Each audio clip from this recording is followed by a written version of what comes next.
Let me start with the theme, Shadows over Canada, Confronting Foreign Influence and Domestic Vulnerabilities. I want to try and put that in perspective, so I will get to what I see as the solution. The objective of my remarks will really be to confront that influence and give an example of what is really, try and paint a picture of what's been happening in Prince Edward Island. I have been calling for a federal public inquiry into the operation of Bliss and Wisdom in Prince Edward Island and its affiliates for quite a considerable amount of time. And I think many people will ask, now why, in the name of heavens, would someone from Prince Edward Island be calling for a public inquiry into a Buddhist organization and its affiliates? After all, Prince Edward Island is Canada's smallest province. We're only 180,000 people. We're 140,000 2 years ago. And we're 140 miles long and 40 to 50 miles wide. So we're small. We're quiet, we're tranquil, and it's a slower pace of life than pretty near anywhere else in the country. And we have, of course, Anne of Green Gables. So calling an inquiry seems kind of strange for coming from that kind of a province, and calling it against or into a Buddhist institution, no less. So I want to point out where monks and nuns basically pray and practice their religion in their monastery. So, simply put, all is not as it seems. And I want to emphasize this point. This is not about ordinary monks and nuns doing their work and practicing Buddhism. This is about the leadership that is hidden in the shadows and the linkages from that leadership globally and increasingly across North America. And what are they doing? My first recognition of this problem really was about in 2018 or 2019. A citizen from Eastern PEI called and asked would I go down, and he had worked with Bliss and Wisdom. He had been an accountant with them. And he became very concerned about what he was seeing from internally in the books and what was going on. And he asked would I go down, have a look at some of the documentation and do a tour, which I did. Now, just to mention some of the things on the tour as we drove around. The objective from the documents was really to set up a complex that could handle 44,000 people. As I said, at the time we're a province of 140,000, now 180. So where they could bring in, if China took over Taiwan, they could bring in 40,000, 44,000 people as quick as possible. We drove around. The tour was in Eastern PEI down the Brudenell Road, and as you drive down that road, he'd point out farm after farm after farm. That farm is owned by the Buddhists. Maybe a monk, maybe a nun, maybe someone else. But farm after farm. Lanes leading down from the Brudenell Road to the Brudenell River, which might be 3/4 of a mile long and might have 13, 14 houses on them. You drive down the lane, you look at the house, that house is empty. And one example, 13 houses on that road. 2 were lived in by locals. The other 9 had been bought by the Buddhists, and only one of them was occupied. All empty houses on that road. And off that Brudenell Road is several other roads with the same thing. The same in the city of Montague. You drive through town, we got a housing crisis. You drive through town and you see, and you point out, well, that house, the Buddhists own it, the monks own it, that house, and they're all empty. It went on and on. Several places, Heatherdale, Uig, Hopetown in Montague. And we drove into a complex, and this was, as I say, in 2019. You could actually drive in the complexes in 2019. You can't drive in those complexes anymore. They're now gated communities. So you can't get in and have a look around like we did then. We drove through. And we were at a complex, I believe it was in Heatherdale. And this is where there's quite a number of residents and a school. And the monks, and this is not a criticism, they all wear their kind of orange robes, all shaved heads. And we're driving through the community where the education center is and the residences. And I'm looking and saying, geez, some of those kids there can't be any older than 9 years old. And so if you're coming into PEI, if you're flying through Toronto or Montreal, pretty near every flight, there'll be some monks or nuns on it in their robes. Going out, coming in. There's always people flying in and out. And why I mention the kids as younger than 9, they are educated under their own rules, not under our curriculum. It's not compulsory they speak English. I think the government of Prince Edward Island investigates them, I believe, once per year. Once per year. And they give them a day or two notice. Correct. I mean, we all know what has happened in residential schools in the past. Can anything big happen in there? I don't know. I'm not saying there is.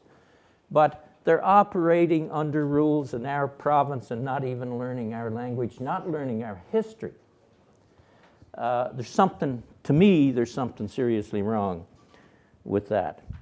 And we drove by that day, by Master Zinru's residence, and it is set up by a pond. Just a lovely, beautiful residence. Splendor, I would call it. While up the road, about 800 yards or so, is another house, smaller house. And I was told, well, there's 12 monks living in that particular place. So she became, as was mentioned by, I think, Gary earlier, she became Master of Bliss and Wisdom, their spiritual leader. She was originally from China. And as we drove around, I hear the stories from various properties, how they were bought. And this was mentioned by others as well. You know, okay, I'm going to buy your property, I'm going to give you $400,000, and I'm going to give you maybe a bank draft for that. But I've got a little case of money here with $300,000 cash in it. You know, that'll encourage you to sell the property. You won't have to pay income tax on that $300,000, and we're array to the races. That's the kind of stories you hear that's happening in terms of those properties, both for houses and for farm land. Now I have to ask, how does a nun who's 28 years old, who has taken a vow of poverty, managed to have about $800,000 cash in her purse, or whatever she's carrying? It had to be a little, I don't think you could stuff $800,000 in a purse, but in any event, that's the situation. How does a nun, 28 years old, manage to have $800,000 on her person, put it that way? I paint this picture because that's what you see on the eastern end of the island and increasingly across the rest of Prince Edward Island. Now, partly, how did we get into this issue? On Prince Edward Island, we are very, very, as I said, you're all foreigners to me when it comes to buying land on PEI. We're very protective of our land laws because farmers revolted in the 1800s against the British landlords who owned the land, and we took the land back, or my ancestors did.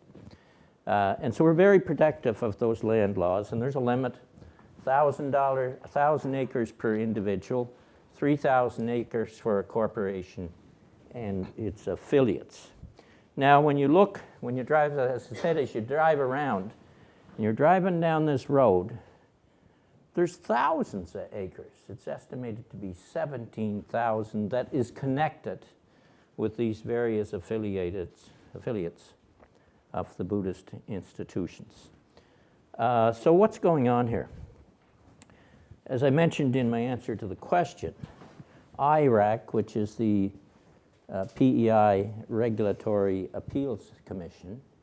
They're supposed to be operating under the laws of Prince Edward Island, and the law is in the Land Protection Act, those numbers that I outlined. And so citizens were concerned and raised the issue, and supposedly Iraq did an investigation of which they supposedly have, we don't know if they do, have a report. But we can't get the report released. So what the heck good is your legal authority under your Lands Protection Act? What the heck good is it if they do an investigation and they keep it secret? It's no good at all. That's my point to your question earlier, sir. Now, I mentioned slightly earlier that, you know, the monks at these institutions are not stationary. They don't all come there and then they all stay and they do their monastic work. There's always coming and going, by the hundreds a month, coming in, going out, all look the same to a great extent. So what is going on? We need to get to the bottom of it. So my point is, something is really amiss here in terms of what's happening on land, and related to what was said earlier to other issues in the country. Well, it's mentioned in Michael and Jerry's book that they talk about elite capture. And that's one of the reasons why I said earlier that an inquiry in Prince Edward Island really makes no sense at all, because the influencers have managed to rub shoulders, to do business, to be friends with the politicians in Prince Edward Island, both federal and provincial, to be honest about it, of all political of the Liberals and Conservatives, and they've both been in government over this period of time. So it makes no sense to have an inquiry at that level. The accountant firms and the lawyers, they've all been involved in some of these land transactions.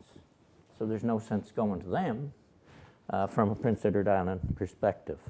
So that's a dead end. In the book that Dean has released, Chapter 20 is entitled, "The Forward Operating," is alleging that the PEI operation is the forward operating base you didn't see coming. So is it accurate? I don't really know. But there's only one way to find out, and that is, I believe, through a public inquiry. The concern is there. Concerns outlined in the book, in fact, in many places. I'll close with this. Your sub-theme that I mentioned earlier is confronting foreign influence and domestic vulnerabilities.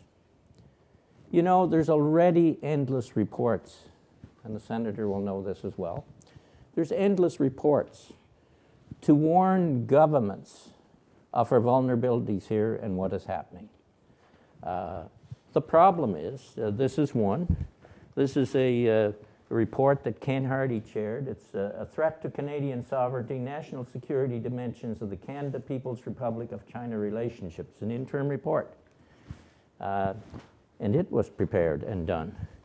This is one by the National Security and Intelligence Committee of Parliamentarians, Special Report on Foreign Interference in Canada's Democratic Processes and Institutions. Then there was the Hogg Commission. Has anybody heard lately what's happening on those recommendations and those reports? Not I mean, you know, I chaired Finance Committee. I chaired several committees over my time.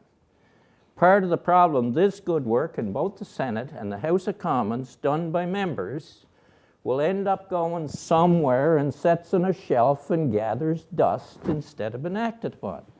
And that's really a problem. These reports do no good sitting on a shelf gathering dust.